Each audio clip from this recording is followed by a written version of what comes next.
Okay, so I've got Digital Performer up here, and what I'm going to do, I am going to record my keyboard here. Let me just see if I can show you how I'm going to do that. So, I'm going to select drums here. Boy, I had these set the other day. Why didn't I save all this crap?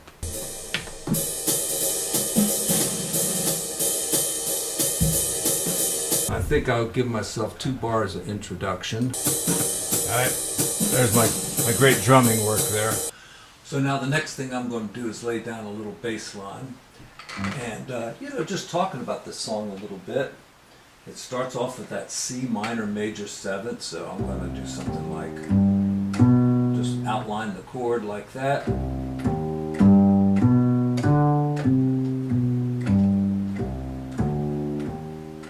then I'm going to walk into G minor, tritone sub it down to C, tritone sub it to F, outline the chord,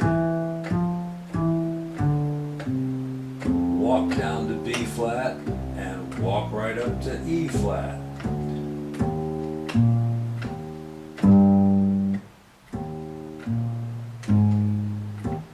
And then let's see, we don't have much time on E flat.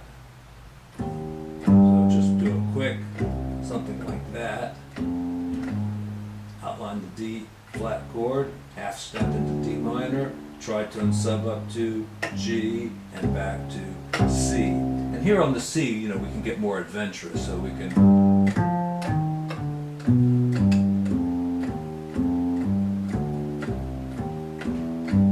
right. In fact, you can really play C for 4 bars there.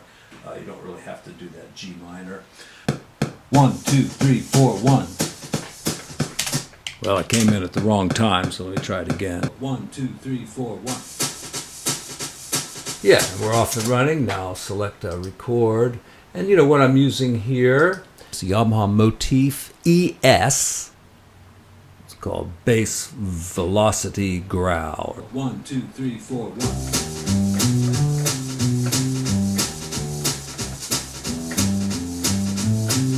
Okay, I've got the track here. All right, so everything's looking good. On C minor, I'm going to be doing the F and the G chord because those are the cool ones. And then as I get to C7th, I'll probably do A flat, F sharp. I guess I could call that G flat. And maybe the A triad if I have time. Those are the ones that give you the cool sounds, right? This gives you flat 9 and a 13. This gives you a sharp 9 and a flat 13. This gives you a flat 9 and a sharp 11. So these 2 are the altered ones. This is kind of somewhat altered, fits the diminished scale the best. And then D gives you the sharp 11, which is kind of an unaltered sound, even though the 11 is sharp, because you have a regular 9, regular 13. Anyway, that's what I'm going to do. And then I'll do the same thing on B flat. B flat will be like these, and A flat will be like those.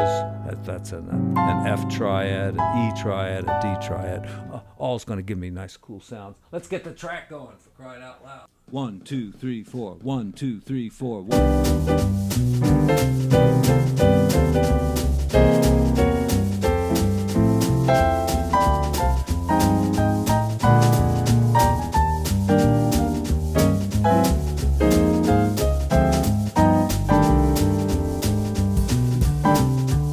When I'm comping, sometimes I play really short chords, like. Now, could you see those notes on chordy? Probably not. So, I'm going to play mostly half notes and try to hold down the chords as long as I can so you can see what I'm doing. And then, use your own kind of rhythmic ideas to 1, 2, 3, 4, 1, 2, 3, 4, 1.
right, so, I didn't talk about the D minor seventh very much.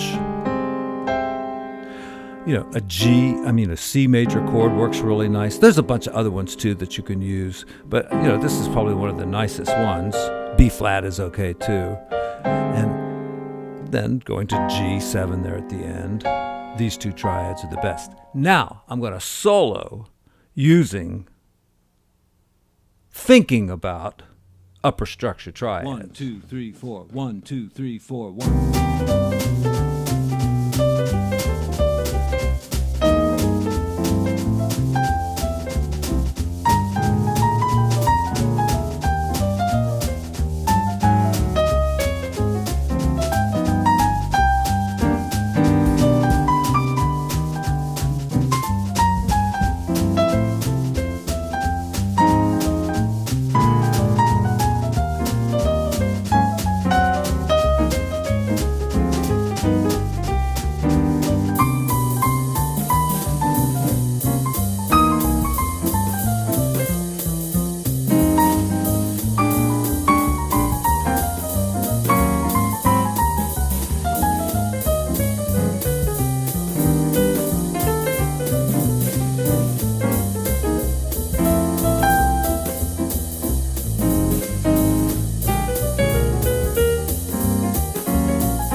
Just to explore a little bit more,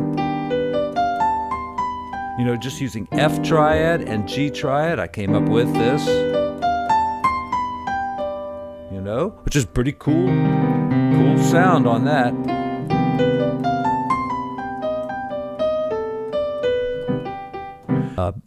Please also leave in the comments things you'd like to see in future videos, because I do look at the comments quite a lot and try to get my ideas from them as well. So anyway, take care everyone. Bye.